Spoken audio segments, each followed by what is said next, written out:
محمد الأمين يا جال السلام عليكم ورحمة الله وبركاته. الرا دام سنين أني كبو وبليتي تيا تنهنسة ترني تنقام إيزي إيرت تقلق كيفتو وبليتي تيا ربي سيئو مسن سدادو ربي قويا كياما سن سدادو إفستري قال بيبو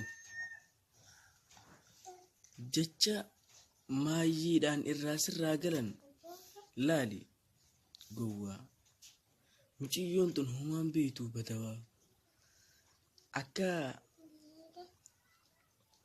ustaazni keenya wunnuti Sufiyaan Alii Sufiyaan je'etti akkasi waliin halaalluun isiniin jedha. Gama waan sanitti turtiin hojii godhaa isinii fi fidaa waliin halaallu. Sinjachuuf ta'an jecha hadhaawaa muciyyoon tun bareedduu badawaa muciyyoon tun bareedduu badawaa nama wajjin deemuun beektuu gawaa namoota gurgurachuuf hawaa namoota gurgurachuuf hawaa halkanii guyyaa sirra naannawaa sheexaanii nama si daguuf shahwaan sheexaanii nama si daguuf shahwaan.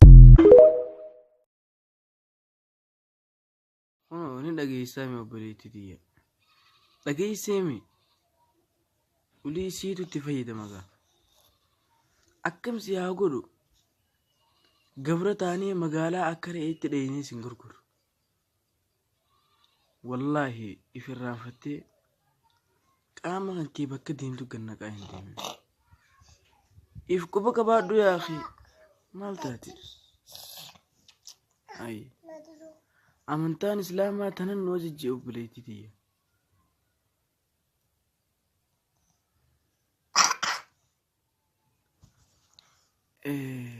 ibsattariin sinjaa asii achi waan hin jiru hin beeku. Assalaamu alaikum warahmatullaahi wabarakaatuh. sheer godhaa wal biraan gahaa obboleettii tiyyaa hin dagamin waan uumamteef beeki addunyaa tanarratti carraaqii aakhiraadhaaf hojjedhu iimaana ajaa'ibaa kana mul'isii agarsiisi yeroo sanillee ilmoon ta'e ta faayidaa siif taate sin laallatti ilmoon ta'e eegaa dheeradde. Assalaamu alaikum warahmatullaahi wabarakaatuh.